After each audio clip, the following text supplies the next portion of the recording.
Kviečiu išklausyti laukiantį pranešimą. Visuomenės sveikatos politikos įgyvendinimas visuomenės sveikatos biurų praktikoje. Pranešėja Savivaldybių visuomenės sveikatos biurų asociacijos pirmininkė, Tauragės rajono savivaldybės visuomenės sveikatos biuro direktorė Daiva Genienė. Gerbiama Daiva, laikas jūsų pristatymui. Labadiena. Mano pristatymas jau turėtų būti baigtas pagal darbotvarkę, tačiau tikiuosi jūsų kantrybės dar ir šiek tiek dėmesio. Esu dėkinga už galimybę pristatyti visuomenės sveikatos politikos įgyvendinimą visuomenės sveikatos biurų praktikoje. Svarbu atkreipti dėmesį, kad visuomenės sveikatos biurai, pirmieji 4 pionieriai, veiklą pradėjo 2007 metais, tai yra gana jauna organizacija. Ir šiuo metu savivaldybėse veiklą vykdo jau 51 įsteigtas visuomenės sveikatos biuras ir likusios 9 savivaldybės yra sudariusios sutartis su kitais biurais. Biurų asociacija įsteigta netrukus po pirmųjų biurų įsteigimo 2009 metais ir ji šiuo metu vienyje 49 narius iš 51, išskyrus Vilniaus miesto ir Zarasų rajono biurus ir yra stiprus patariamasis balsas tobulinant teisės aktus, taip pat yra aktyvus iniciatorius tų teisės aktų tobulinimo.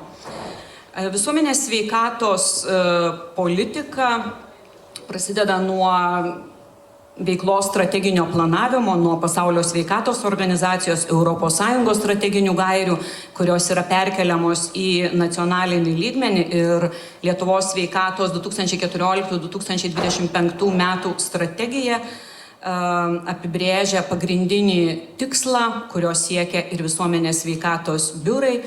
Tai pasiekti, kad iki 2025 metų šalies gyventojai būtų sveikesni ir pailgėtų gyvenimo trukmė bei sumažėtų sveikatos netolygumai.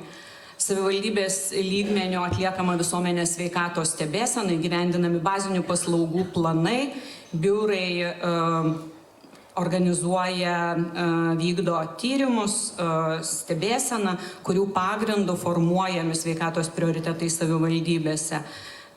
Sveikatos politikos įgyvendinimas neįmanomas būtų be sektorinio įgyvendinimo, be sveikatos visose politikose principo taikymo ir čia ypatingą vaidmenį vaidina tarpsektorinis dialogas. Kuogi svarbus strateginis planavimas praktikoje šioje salėje susirinkusiems profesionalams turbūt nevertėtų plačiau pristatinėti. Jis leidžia nustatyti bendruosius sveikatos prioritetus, tikslingai bei efektyviai planuoti išteklius, užtikrinti veiklos tęstinumą bei matuojamus rezultatus ir stiprinti sprendimų priėmimą grįstą mokslo įrodymais. Visuomenės sveikatos priežiūros įstatyme apibrėžtos visuomenės sveikatos biurų funkcijos. Jos yra 2. Tai valstybės perduotos savivaldybėms ir savarankiškosios savivaldybės funkcijos. Taigi deleguotoms funkcijoms priskiriama visuomenės sveikatos priežiūra, mokinių visuomenės sveikatos priežiūra, visuomenės sveikatos stiprinimas bei visuomenės sveikatos stebėsena. O savarankiškosioms funkcijoms priklauso savivaldybių strateginiuose plėtros bei strateginiuose veiklos planuose numatytų priemonių įgyvendinimas, atsižvelgiant į vyraujančias visuomenės sveikatos problemas, taip pat vaikų ir jaunimo sveikatos priežiūra, socialinių partnerių įtraukimas bei kitos nustatytos funkcijos, tarp kurių svarbu būtų paminėti ir aplinkos monitoringą. Sveikatos biurų vaidmuo yra įvairiakryptis nuo informacinio, konsultacinio, šviečiamojo iki strateginio, kur biurai dalyvauja formuojant prioritetus, taip pat teisės aktų kūrime. Ir bazinės biurų paslaugos susideda iš 4 pagrindinių blokų. atsižvelgiant į sveikatos problemas bei sveikatos politiką ir sveikatos strateginius tikslus. Tai vienas iš tų blokų yra psichikos sveikatos stiprinimas, kitas blokas yra visuomenės sveikatos stiprinimas ir stebėsena, sveikos gyvensenos įgūdžių ugdymas mokyklose ir biurų darbuotojų kvalifikacijos kėlimas, sveikatos raštingumo didinimas, kuriam šiandien jau buvo sudėti stiprus akcentai. Psichikos sveikatos stiprinimas yra sąlyginai naujausia biurų paslauga. Ji susijusi su valstybės dėmesiu gyventojų psichikos sveikatai ir apima tiek sveikatai žalingų įpročių prevenciją, turint omenyje priklausomybės konsultantų teikiamas paslaugas, ankstyvosios intervencijos paslaugas 12-18 metų jaunuoliams, taip pat psichologų konsultacijas, bazinių savižudybių prevencijos mokymus, savižudybių prevencijos, intervencijos ir postvencijos paslaugų koordinavimą, bei socialinio recepto iniciatyvą, apie kurią aš plačiau šiek tiek kalbėsiu vėliau.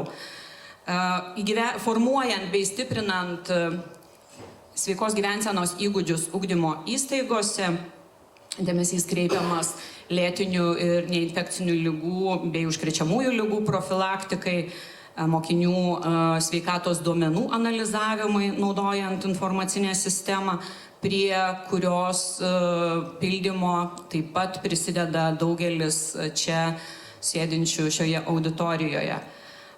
Taip pat mokinių maitinimo atitikties vertinimas, mokyklos rizikos veiksnių vertinimas ir norėčiau atkreipti jūsų dėmesį į sveikatos stiprinimo programą Neįtikėtini metai, kuri yra ir pažangos priemonė.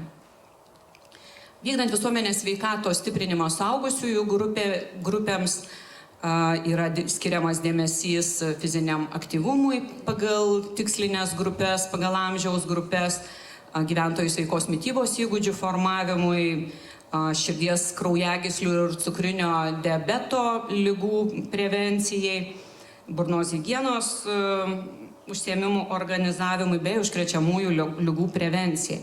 Įgyvendinant visuomenės sveikatos stebėseną yra atliekamos rengiamos visuomenės sveikatos stebėsenos ataskaitos, kurių pagrindų politikai formuoja prioritetus tiek Lietuvoje, tiek savivaldybėse. Yra atliekama stebėsena pagal 51 unifikuotą rodiklį, kuriuos galima palyginti tarp savivaldybių. Taip pat biurai vykdo gyvensenos tyrimus, kurie vėlgi yra pagrindas ir papildinys formuojant sveikatos politiką. Taip pat biurai dirba su vaikų sveikatos stebėsenos informacinė sistema, mano jau minėta, ir šios sistemos duomenų pagalba teikia rekomendacijas ugdymo įstaigoms dėl mokinių pritaikyto maitinimo, dėl fizinio ugdymo grupių, dėl pagalbos savirūpai ir kitų sričių. Neįmanomas sveikatos priežiūros darbas visuomenės sveikatos srityje, bet tarp institucinio bendradarbiavimo, kuris šiandien jau skambėjo ne kartą. Labai graži ekrano užsklanda pasitiko mus visus čia atvykusius. Tai yra atvirumas, atsakomybė ir bendradarbiavimas ir nebejoju, kad tos vertybės vienyje mus visus ir bendradarbiavimui mes skiriame ypatingą dėmesį, dalyvaujame ir įvairių tarp institucinių darbo grupių, komisijų veikloje tiek savivaldybės lygmenių, tiek valstybės lygmenių. Nuo klimato kaitos klausimų iki psichikos sveikatos politikos formavimo ar mokinio savirūpos klausimų. Taip pat biurų vadovai yra Seimo sveikatos reikalų komiteto neetatiniai ekspertai tam tikriems klausimams. Ir biurai asociacijos viduje turi nuolatinės darbo grupės pagal mums aktualius klausimus. Norėčiau atkreipti ypatingą dėmesį į nevyriausybinio organizacijų sektoriaus svarbą. Jie yra mūsų partneriai, mūsų bendražygiai. Jų dėka mes galime pasiekti labai specifinės tikslinės grupės, kaip pavyzdžiui pacientų organizacijas, trečio amžiaus seniorų universitetai mus įgalina dar plačiau pasiekti seniorus. Taip pat kaimo ir miesto bendruomenės leidžia mums prisidėti prie sveikatos netolygumų mažinimo. Kalbant apie akademinę bendruomenę, mes bendradarbiaujame tiek diskutuodami apie studijų kokybę, tiek apie specialistų pritraukimo klausimus ir esame stipri praktikos bazė universitetų studentams. Apie sveikatos priežiūros įstaigas bus šiek tiek vėliau, o ugdymo įstaigose vykdome sveikatos priežiūrą tiesiogiai, mūsų ten specialistai dirba. Taigi, bendradarbiavimas su sveikatos centru. Labai norisi, kad tas bendradarbiavimas būtų ne tik apibrėžtas vienu bendradarbiavimo sutarties punktu, bet jis būtų realus. Ir matome šeimos gydytojo komandą ir gyvensenos medicinos specialistą ten, kur jis dirba, kaip tiltą tarp asmens sveikatos ir visuomenės sveikatos biurų, kaip galimybę sujungti gydytojų rekomendacijas su praktiniu jų įgyvendinimu visuomenės sveikatos biurose. Ypatingai akcentuotume nepakankamai išnaudojamą potencialą širdies ir kraujagyslių ligų bei cukrinio diabeto profilaktikos sveikatos stiprinimo programą įgyvendinant, taip pat širdies ir kraujagyslių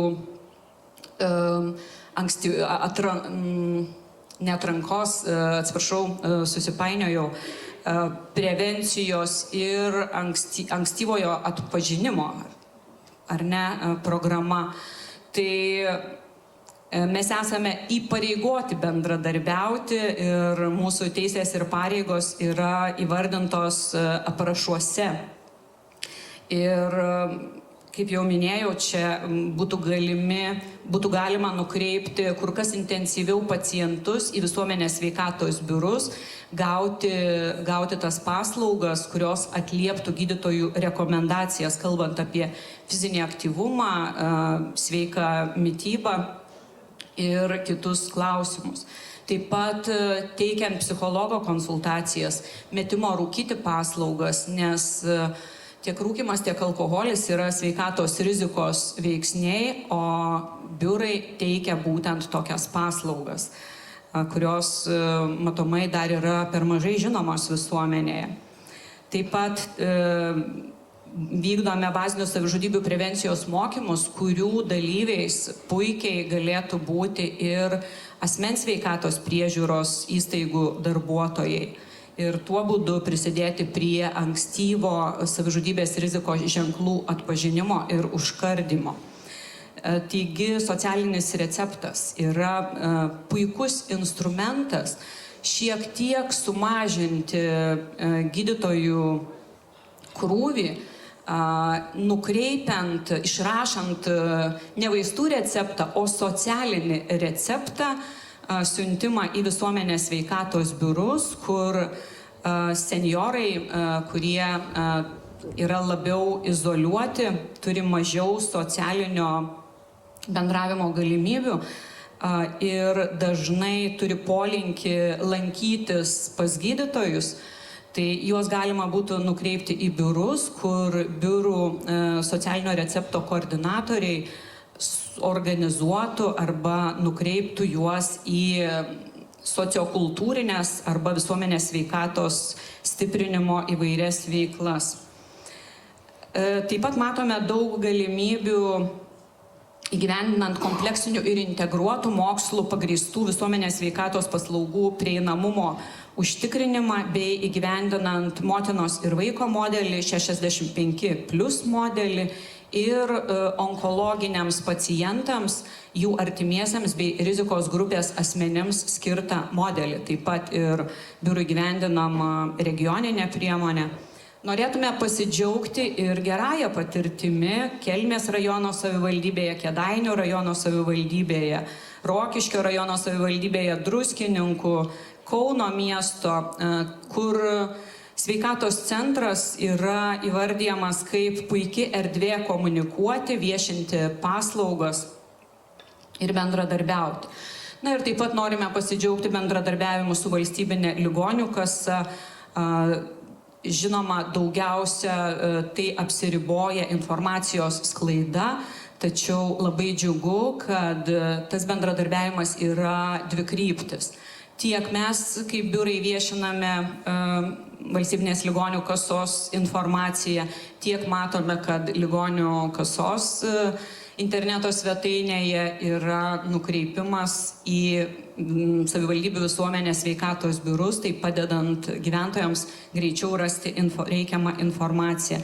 Vėlgi geroji patirtis, norime padėkoti ir turbūt verta paploti ligonių kasų gyventojų aptarnavimo departamento direktoriai Daliai Miniauskienei už be galo įdomias paskaitas, už nuoširdų ir aktyvų bendradarbiavimą. Kauno miesto savivaldybės visuomenės sveikatos biuras siunčia padėką už bendrą dalyvavimą organizacijų mugėse. Tauragės visuomenės sveikatos biuras siunčia linkėjimus ir padėką už prevencinių programų atvirlaiškius, kuriuos mes labai sėkmingai naudojame įvairių minėtinų dienų progą. Ir svarbu kalbėti apie resursus, apie finansinius resursus bei žmogiškuosius resursus. Deja, čia situacija nėra džiuginanti. Taip mes suprantame geopolitinę situaciją. Šiuo atveju mes tiesiog konstatuojame faktą be aštraus kažkokio priekaišto, kad biurų veiklai vykdyti, visuomenės sveikatos priežiūros paslaugoms teikti yra skiriama tik apie 60% dotacijos pagal planavimo metodiką nuo suplanuotų lėšų. Ir skaičiuojame, kad kasmet biurai negauna apie 16 milijonų sveikatinimui skirtų lėšų. Ir pabandėme paskaičiuoti, kiekgi tų lėšų tenka vienam Lietuvos gyventojui per metus, labai grubiai padalinus iš gyventojų skaičiaus, ir gauname, kad vienam gyventojui yra 10,15 eurų visoms 28 bazinėms paslaugoms pagal 51 vertinimo kriterijų. Ir iš tos sumos nėra atimta sveikatos specialistų darbo užmokestis, įstaigos išlaikymas, prekės ir paslaugos. Tai džiugu girdėti skatinamųjų paslaugų dydį, o čia mes kalbame apie lėšas kiekvieno iš jūsų visuomenės sveikatai. Taip pat specialistų skaičius darbo rinkoje, aktyvių specialistų skaičius visuomenės sveikatos nedžiugina, ir nors ministro įsakymu yra patvirtinti rekomenduojami etatiniai normatyvai, deja, kaip matėte, dėl lėšų stokos mes tų normatyvų negalime taikyti ir taikome kur kas didesnius. Norėjosi apžvelgti, kasgi pasikeitė ar kas nepasikeitė nuo biurų įkūrimo pradžios. Ir matome, kad tam tikros problemos, jeigu jos nesprendžiamos ar nepakankamai sprendžiamos, jos gilėja ir virsta sisteminėmis. Taigi iššūkiai turbūt kaip ir visų sveikatos sektorija, nepakankamas finansavimas, nekonkurencingas ir nemotyvuojantis visuomenės sveikatos specialistų darbo užmokestis. Su tuo labai susijęs visuomenės sveikatos specialistų trūkumas, skambiname pavojaus varpais ir diskutuojame tiek su ministerija, tiek su mūsų metodiniais vadovais higienos institutu, tiek su universitetais, kaip būtų galima spręsti šitą klausimą, kuris yra susijęs su nacionalinės visuomenės sveikatos specialistų poreikio planavimo ir rengimo strategijos nebuvimu. Taip pat iššūkis yra politikų lūkestis spręsti naujas ir esamas problemas be papildomo finansavimo ir kuomet sveikatos sektoriuje užfiksuojama problema ir nežinoma, kas ją turėtų išspręsti, neretai žvilgsnis atsigręžia į visuomenės sveikatos biurus, kuomet vyksta kaltųjų paieška. Deja, kaip jau minėjau, mes vykdome griežtai reglamentuotas bazinės visuomenės sveikatos priežiūros paslaugos, kurios visos turi aprašus, unifikuotus rodiklius, vertinimo kriterijus ir visos yra grįstos mokslu. Tuo pačiu norėtųsi ir pasidžiaugti, nėra viskas taip liūdna ir pilka. Tai jau ir pasidžiaugiau, kad visuomenės sveikatos biurų teikiamos paslaugos yra unifikuotos, turi aiškiai apibrėžtus vertinimo kriterijus, rodiklius, yra grįstos mokslu ir gerąją praktiką. Taip pat šiuo metu mūsų metodinis vadovas rengia biurų bazinių paslaugų viešinimo strategiją, atliepia į mūsų poreikius, į mūsų prašymą. Nes labai pasigendame nacionaliniu lygmeniu tokių paslaugų viešinimo ir reklamos. Darydami pavieniui biurai tikrai iššvaisto daugybę savo laiko ir energijos resursų. Vykdomų projektų apimtis ir įvairovė yra džiuginanti ir mes reikšmingai prisidedame prie naudos gyventojų sveikatai.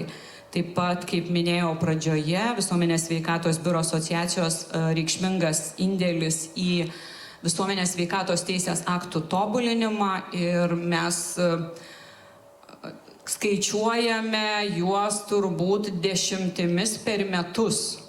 Tai esame praktikai, matome, kas veikia arba kas neveikia realybėje ir aktyviai siūlome. Ir džiugu, kad mūsų metodiniai vadovai mus girdi. Visuomenės sveikatos biurų stiprybė yra ryšys su žmogumi, visuomenės sveikatos specialistų veiklos universalumas, ypatingai išryškėjęs pandemijos laikotarpiu.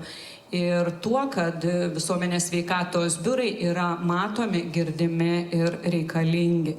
Na ir pabaigai įprasta laukti klausimo, o kadangi biurai yra ir motivatoriai, ir tuo pačiu provokatoriai, norėčiau jūs lengvai paprovokuoti, paklausdama, kas iš jūsų šiemet lankėtės, dalyvavote bent vienoje visuomenės sveikatos biuro veikloje, bent viename renginyje. Labai prašyčiau rankas pakelti. Ačiū iš pakeltas rankas, rankų skaičius turbūt iškalbingas yra, tad linkiu Sveikatos biuro asociacijos vardu kiekvienam iš jūsų strateginio požiūrio į savo paties sveikatą, linkiu laiko ir disciplinos skirti dėmesį savo konstituciniai vertybei. Ačiū už dėmesį. Laukčiau klausimų. Dėkojame Daivai. Ačiū Jums. Taip, turime labai nedaug laiko, bet kelis klausimus, žinoma, išklausysime. Prašau. Labą dieną visiems. Esu Sveikatos apsaugos ministerijos asmens sveikatos departamento direktorė Odeta Vitkūnienė. Labai ačiū asociacijos vadovai už pristatytą tokį išsamų pranešimą. Ir tai, kad vienas iš tiltų yra su asmens sveikata ir sveikatos priežiūros įstaigomis. Ir ypatingas bendradarbiavimas širdies kraujagyslių ir cukrinio diabeto prevencijos srityje. Tai čia matau tą tiltą, kurį mums reikėtų ateityje stiprinti ir ieškoti tų paskatų. O klausimas yra apie tai, kaip visuomenės sveikatos biurai matuoja savo sėkmę darbo už 10 eurų vienam gyventojui ir tada kiek gyventojų jums pavyksta pasiekti. Kokie yra jūsų, kaip matuojate savo darbo sėkmę, kas jums yra sėkmė? Ačiū už klausimą. Biurų veiklos rezultatas dėja yra iš tų, kuris yra pamatomas, pamatuojamas akivaizdžiai už 5, už 10 metų. tačiau kasdieniniam gyvenime galima matuoti skaitinę išraišką, tai aišku, daug yra labai ir bendro to darbo, bendro sveikatos visose politikose darbo rezultato, bet gerėjanti visuomenės sveikata tam tikrose srityse, stebėsenos ataskaitoje patenkančių į žalią juostą rezultatų kiekis vėlgi byloja apie tai.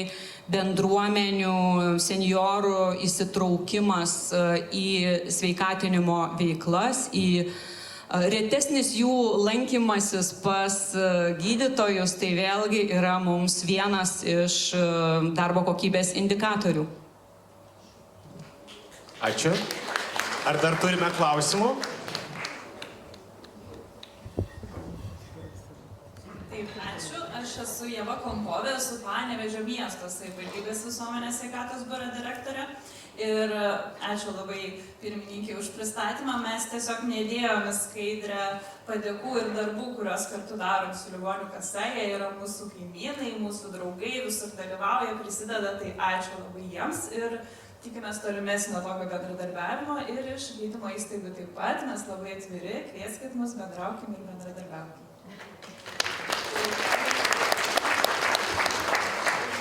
Labai ačiū.